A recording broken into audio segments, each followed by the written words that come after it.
Եթերում ազատ լուրերի հիմնական թողարկումն է, ես Արա Աբրահամյանն եմ, բարի երեկո, որ վայրադարձություններ են նախամարում։ Հայաստանի վարչապետ Նիկոլ Փաշինյանը հեռախոսազրույց է ունեցել Ռուսաստանի վարչապետ Միխայիլ Միշուստինի հետ, հաղորդում է Մոսկվան։ Զրույցը կայացել է հայկական կողմի նախաձեռնությամբ, ինչ հարցեր են քննարկվել։ Թուրքիան չի ընդունում նման մեղադրանքներ այն կողմերից, որոնց ձեռքերը ներկված են Գազայում տեղի ունեցող իրադարձությունների արյամբ։ Նախագահ Էրդողանը մեկնաբանել է Իսրայելի կառավարության կողմից հայոց ցեղասպանությունը ճանաչելու որոշումը։ Բնակչության համար բնական գազի եւ էլեկտրաէներգիայի սակագները չեն փոխվի։ Հանրային ծառայությունները կարգավորող հանձնաժողովի նիստում քննարկվել են բնական գազի փոխադրման, բաշխման եւ գազամատակարարման համակարգի օպերատորի ծառայության սակագների վերանայման հարցերը։ Ազգային ժողովի տնտեսական հարցերի մշտական հանձնաժողովն այսօր տեղի ունեցած արտահերթ նիստում քննարկել է մի շարք օրենսդրական նախաձեռնություններ, այդ թվում հարկային օրենսգրքին պետական գույքի մասնավորեցմանը, քաղաքաշինությանը վերաբերող նախագծեր։ Ազգային ժողովի աշխատանքի եւ սոցիալական հարցերի մշտական հանձնաժողովն էլ կրկին արտահերթ նիստում երկրորդ ընթերցմամբ քննարկել եւ դրական եզրակացություն է տվել սոցիալական աջակցության մասին օրենքում փոփոխություններ եւ լրացումներ նախատեսող նախագծին, ինչ փոփոխություններ են սպասվում։ 2026-27 թվականների ուսումնական տարում առաջին դասարան եւ ավագ դպրոցներ ընդունելության նոր կարգ է գործելու, որն ապահովելու է հավասար պայմաններ բոլոր շահառուների համար։ Դպրոցականների ընդունելության հայտագրման գործընթացն անցկացվելու է մի քանի փուլով եւ մեկնարկելու է հուլիսի 20-ին։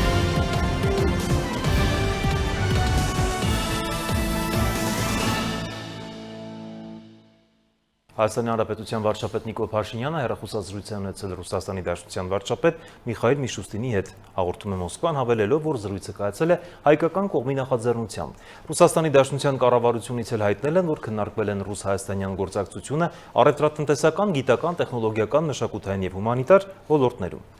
Թուրքիայի նախագահ Ռաջեփ Թայիփ Էրդողանը մեկնաբանել է Իսրայելի կառավարության կողմից հայոց ցեղասպանությունը ճանաչելու որոշմանը։ Նա հայոց ցեղասպանության մասին հայտարարություններն անվանել է զրպարտություն, նշելով, որ Թուրքիան չի ընդունում նման մեղադրանքներ այն կողմերից, որոնց ձեռքերը ներկված են Գազայում տեղի ունեցող իրադարձությունների արյամբ։ Էրդողանը նաև պնդել է, որ Թուրքիայի պատմությունը չի ճանաչում ցեղասպանություն, զանգվածային սպանություններ, ճնշումներ կամ գաղութատիրություն։ Իսրայելի վարչապետ Նեթանյահուն էլ Թուրքիայի նախագահ Էրդողանին կոչ արել հանդարտվել։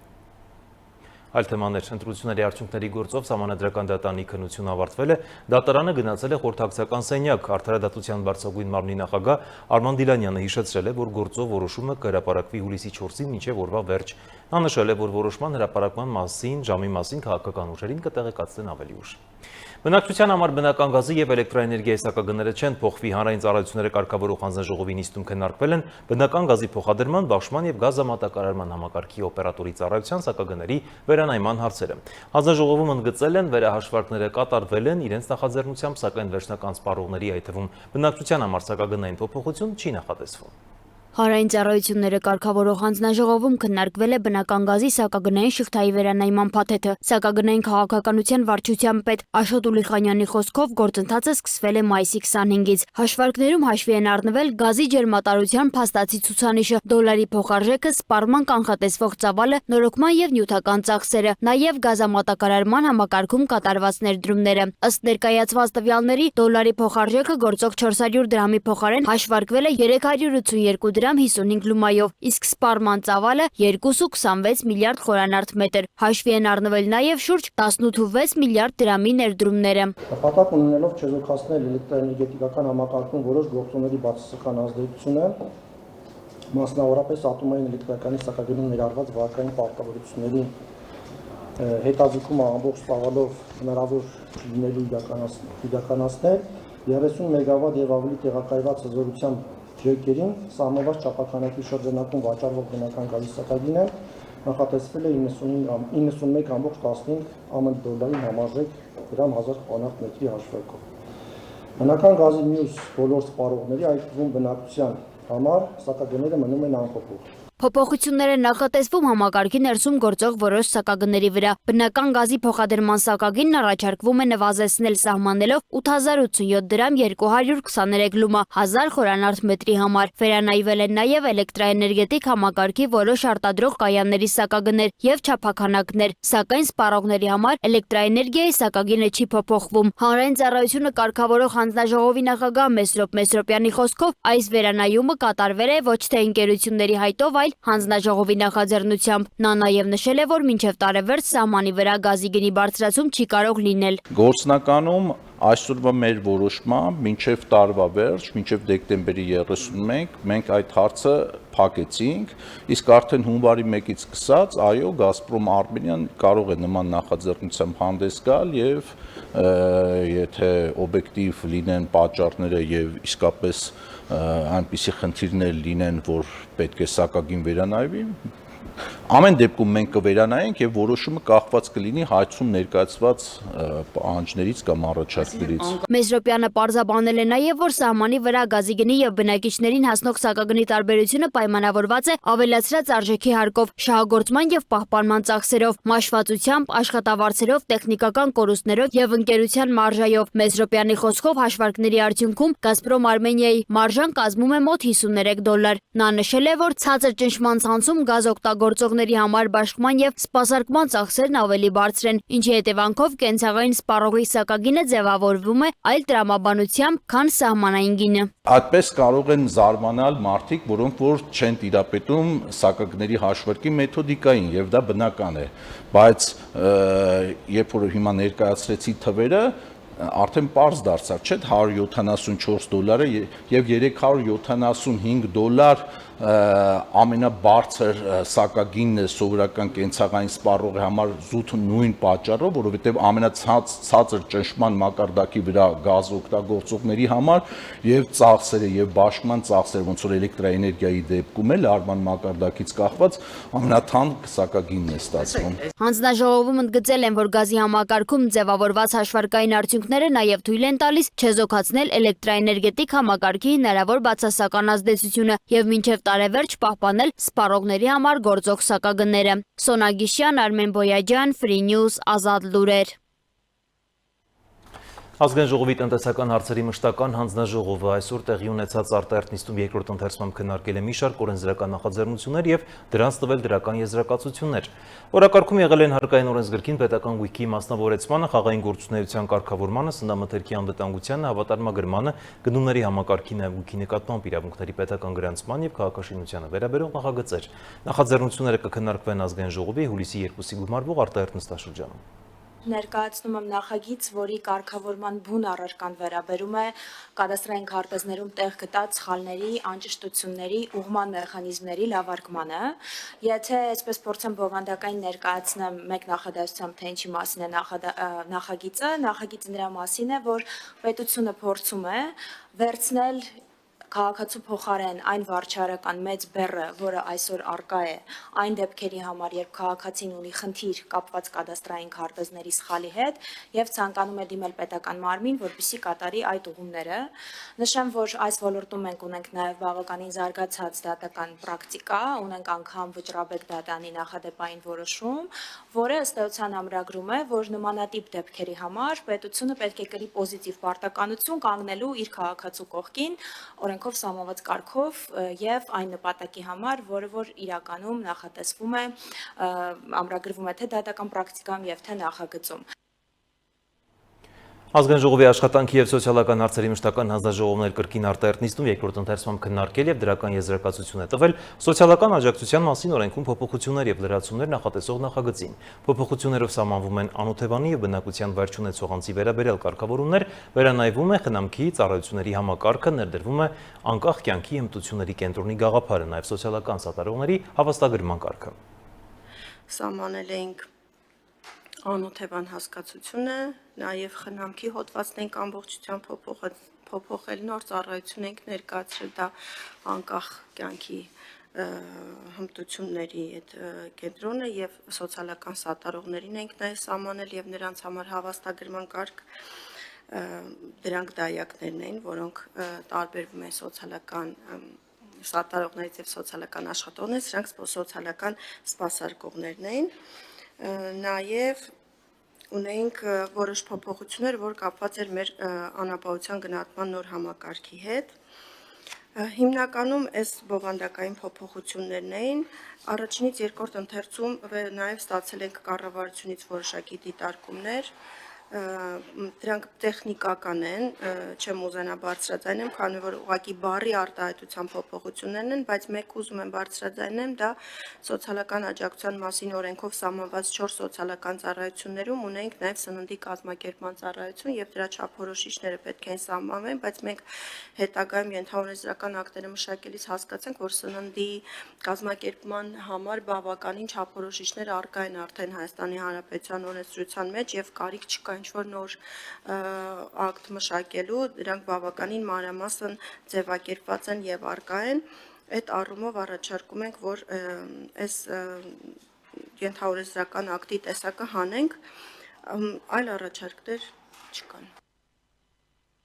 Քաղաքացիական պայմանագիր խմբակցության падգամավորներն առաջարկում են փոփոխություններ կատարել քրեական օրենսգրքում սահմանելով քրեական պատասխանատվություն այն անձանց նկատմամբ, ովքեր կխուսափեն զորահավաքային զորակոչի, այլընտրանքային ծառայության կամ վարժական հավաքներից խուսափելու հատկանիշներով հարուցված քրեական վարույթի ընթացքում առողջական վիճակի վերաբերյալ հետազոտության կամ փորձաքննություն անցնելու, ինչպես նաև փորձաքննության համար նմուշ տալու պահանջը կատարելուց։ Ըստ այդմ առաջարկվում է սահմանել ազատազրկում 1-ից մինչև 3 տարի ժամկետով։ Նախագիծն այսօր առաջին ընթերցում քննարկվել է Ազգային ժողովի Պաշտպանության եւ անվտանգության հարցերով մշտական հանձնաժողովի նիստում, ստանալով դրական եզրակացություն։ Այն կքննարկվի նաեւ խորհրդանի արտերտ նիստում 24-ժամյա ռեժիմով։ Քաղաքացիական պայմանագիր խմբակցության падգամավոր Վահագն Ալեքսանյանն էլ ներկայացնելով օրենսդրական սույն նախաձեռնության հիմնավորումները նշել է. Առաջարկվող օրենսդրական լուծումը կնպաստի կեղծ հիմքերով պարտադիր զինվորական ծառայությունից ազատման կամ տարկետման դեպքերի նվազմանը, ինչպես նաև հնարավորություն կընձեռի արդարացի քրեաիրավական գնահատական տալ նախկինում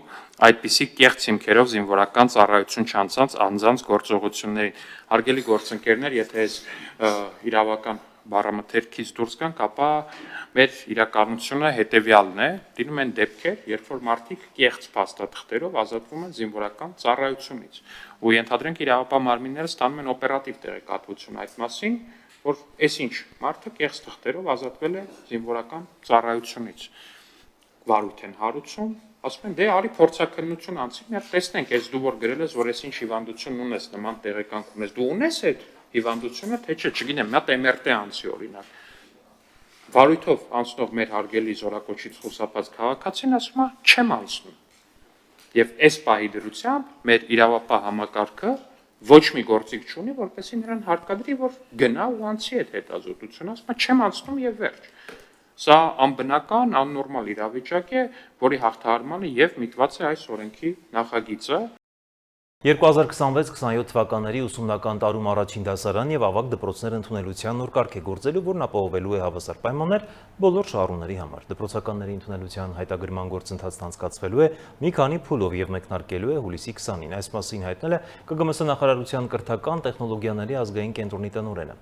Մանրամասները ներկայացվող տեսանյութում։ Հայաստանի Հանրապետության կառավարությունը որդեգրել է մի գործելավոճ, ըստ որի յուրաքանչյուր քաղաքացի, որը ցանկանում է օգտվել պետական ծառայություններից, պետք է անցնի նույնականացում եւ ունենա էլեկտրոնային օգտահաշիվ։ Այս տրամաբանությամբ է մշակվել ավագ դպրոցների նաեւ առաջին դասարան ընդունելության նոր կարգը, հայտնեց Կրթության, գիտության, մշակույթի, սպորտի նախարարության կրթական տեխնոլոգիաների ազգային կենտրոնի տնօրեն Արտակ Պողոսյանը։ Ըստ բանախոսի ընդունելության հայտագրման ծառայություններից օգտվելու համար նախ ծնողը պետք է ունենա իր օգտահաշիվը կրթության կառավարման տեղեկատվական հարթակում, որն անհրաժեշտ է ոչ միայն հայտագրման, այլև հետագայում ԿԳՄՍ նախարարության կողմից տրամադրվող այլ ծառայություններից օգտվելու համար։ Օրինակ, ծնողը երեխայի օրագիրն առցանց կարող է տեսնել ոչ թե վերացական ինչ-որ մի էջում, այլ իր օգտահաշվում, ընդգծեց Պողոսյանը։ Հայտագրումից հետո ծնողը կարող է նաև էլեկտրոնային ստորագրությամբ էլեկտրոնային դիմում ներկայացնել դպրոցի տնօրենին, ամբողջությամբ էլեկտրոնային, եւ բացի դա կարող է նաեւ դպրոցի եւ ծնողի միջև կնքվող պայմանագիրը ստորագրել էլեկտրոնային տարբերակով, էլեկտրոնային ստորագրությամբ։ ԿԳՄՍ պաշտոնյան հավելեց, որ այն ծնողները, որոնք ունեն էլեկտրոնային ստորագրություն, նրանց համար հայտագրման խնդիր չի առաջանա։ Կա այլ ընտրանքային տարբերակ, իրենց իսկ էլեկտրոնային փոստի միջոցով կրկին կարող են օգտահաշիվ բացել, անցնել նույնականացում, սակայն այս պարագայում եւ ծնողը եւ երեխան պետք է ունենան հանրային ծառայության համարանիշ, որը պարտադիր պայման է։ Պողոսյանն ընդգծեց, որ ավագ դպրոցներում մասնավորապես մասնագիտացված նշված դպրոցներում, որոնք ԲԷ-ի ենթակայության ներքո են գործում, ընդունելությունը այս տարի դեռևս իրականացվելու է նախկին ընթացակարգերով, սակայն հաջորդ տարիների համար գործելու է ԿԳՄՍ նախարարության հայտագրման նոր համակարգը։ Վերջինիս հավաստմամբ նույն փուլերն ու ընթացակարգը գործում է նաև 10-րդ դասարանցիների համար։ Բացի այդ, արդեն այսօրվանից սկսած ծնողները համակարգում կարող են օգտահաշիվներ բացել եւ չսպասել հայտագրման օրվան։ Իսկ հայտագրման առաջին փուլը մեկնարկելու է հուլիսի 20-ին, որից կարող են օգտվել այն ծնողներն ու աշակերտները, որոնք ունեն առաջնահերթություններ։ Նա մանրամասնեց նաև երկրորդ փուլի մեկնարկի մասին։ Հաջորդ փուլը, որը համընդհանուր հայտագրման համար է, դա օգոստոսի 4-ին առավոտյան ժամը 9-ին է տեղի ունենալու, բացվելու է այդ օրը համակարգը։ Այստեղ կարող են մի բան շեշտեմ, որ առաջնահերթությունից կարող են օգտվել ինչպես հայերեն, այնպես էլ ռուսերեն ուսուցմամբ դասարաններ ցանկացող ծնողները, այսինքն իրենք կարող են չսպասել երրորդ փուլին ռուսերեն ուսուցման պարագայում, եթե իրենք ունեն առաջնահերթություն, ապա կարող են հենց առաջին փուլում օգտվել իրենց առաջնահերթությունից։ Երկրորդ փուլը օգոստոսի 4-ին հայերեն ուսուցմամբ, միայն հայերեն ուսուցմամբ դասարանների համար համընդհանուր հայտագրումն է եւ մյուս երրորդ փուլը արդեն նախատեսվում է միայն ռուսերենով ուսուցմամբ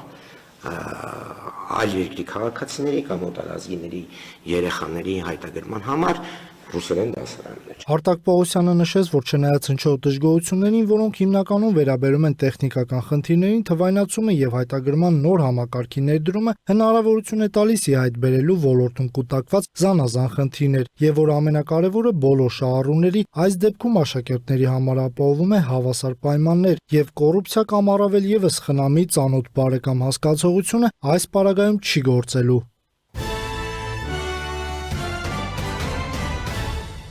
Միացյալ Նահանգների Գերագույն դատարանը հաստատել է, որ Միացյալ Նահանգներում ծնված անձինք ունեն ավտոմատ քաղաքացիություն ստանալու իրավունք։ Դոնալդ Թրամփը փորձել է շեղյալ համարել այդ իրավունքը եւ իր առաջին հրամանագրերից մեկով կարգադրել էր սահմանափակել ծնունդով քաղաքացիություն ստանալու ընթացակարգը։ Նախագահի հրամանագրի դեմ է արտահայտվել 6 դատավոր, կողմ 3-ը այդ հրամանագիրը հրապարակվել էր 2025 թվականի հունվարին Թրամփի երթմնակալությունից կարճ ժամանակ անց ստորագրումից անմիջապես հետո մի շարք նահանգներ եւ քաղաքներ, որտեղ իշխանության ղեկին դեմոկրատական կուսակցություն հայցեր են ներկայացրել, պանջելով չեղարկել հրամանագիրը։ Թրամփը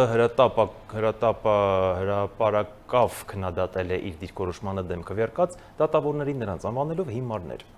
Հուլիսի 1-ից առանց վիզայի օտարերկրյա բոլոր քաղաքացիները Ռուսաստան կարող են մուտք գործել միայն Գոսուսլուգի.ru ID հավելվածի միջոցով։ ՌԻԱ Նովոստին հայտնել է Պետդումայի վերահսկիչ կոմիտեի նախագահի առաջին տեղակալ Դմիտրի Գուսեևը։ Փոփոխության անհրաժեշտությունն ըստ նրա պայմանավորված է նրանով, որ եթե անձը պլանավորում է մուտք գործել Ռուսաստանի Դաշնություն, պետությունը պետք է նախապես իմանա, թե ով է նա, նրա այցելության նպատակը, մնալու տևողությունը։ Դիմումը պետք է ներկայացվի մուտք գործելուց ոչ ուշ, քան 42 ժամ առաջ, մանրամասնել է պատգամավորը։ Կարգավորումը բացառություններ է նախատեսում Բելարուսի քաղաքացիների, 6 տարեկանից փոքր երեխաների, դիվանագետների, ծառայողական անձնագրեր ունեցողների եւ պաշտոնական պատվիրակությունների անդամների համար։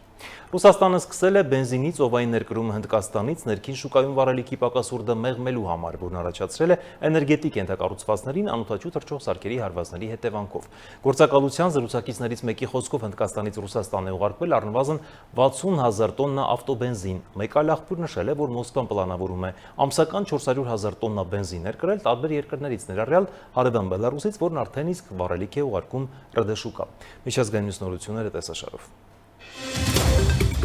Իրանական պատվիրակությունը Դոհայում բանակցություններ կանցկացնի Կատարի, այլ ոչ թե ԱՄՆ-ի հետ, հայտարարել է Իրանի ԱԳՆ խոսնակը։ Մենք մտադիր չենք առաջիկա օրերին որևէ մակարդակով հանդիպել ամերիկյան ներկայացուցիչների հետ։ Այնինչ հավանաբար տեղի կունենա Դոհայում վաղը բանակցություններ են հուշագրի դրույթների իրականացման, այն է իրանական ակտիվների ապասառեցման հարցի շուրջ, բայց այդ բանակցությունները տեղի կունենան կատարական կողմի հետ, ասել է Էսմայիլ Բաղեին ճեպազրույցի ընթացքում։ Կատարի ԱԳՆ-ից էլ նշել են, որ կողմերն առայժմ առաջընթաց չեն գրանցել իրանական 6 միլիարդ դոլարի ակտիվների ապասառեցման հարցում։ Կատարի ԱԳՆ պաշտոնական ներկայացուցիչը նշել է, որ այդ հարցը կախված է կողմերի համաձայնությունից եւ բանակցությունների ընթացքից։ Իսկ ահա Իրանի խորհրդարանի խոսնակ Ղալիբաֆն նշել է, որ եթե ԱՄՆ-ն հրաժարվի կատարել բանակցությունների ընթացքում ստանձնած իր պարտավորությունները, ապա իրենք պատրաստ են պատերազմի։ ԱՄՆ փոխնախագահ Վենսը հարցազրույցներից մեկում նշել է, որ Իրանը բանակցություններ է վարում, բայց հրապարակայնորեն հերքում է դա։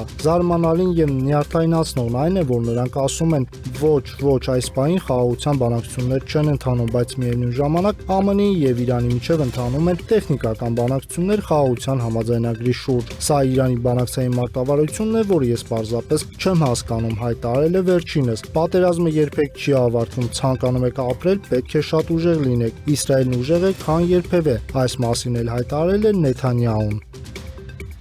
Պակիստանի Լահոր քաղաքում կրթական կենտրոնի տանիքի փլուզման հետևանքով զոհվել են առնվազն 14 երեխա, որոնց տարիքը եղել է 5-ից 16 տարեկան։ Փրկարարները փլատակների տակից դուրս են բերել երեխաներին եւ կենտրոնի 30-ամյա ուսուցչուհուն։ Տարբեր աղբյուրներում նշվում է, որ մոտ 20 մարդ է վիրավորվել կամ տեղափոխվել հիվանդանոց։ Մինչդեռ փլատակներում հայտնաբերվել է 20 մարդ, ձևակերպումը չի համապատասխանում ամենահաստատված տվյալներին։ Նախնական քննության համաձայն կենտրոնը գործել է չգրանցված կարգավիճակով, հին բնակելի շենքում եւ իշխանությունները սկսել են հնարավոր անփութության քննություն։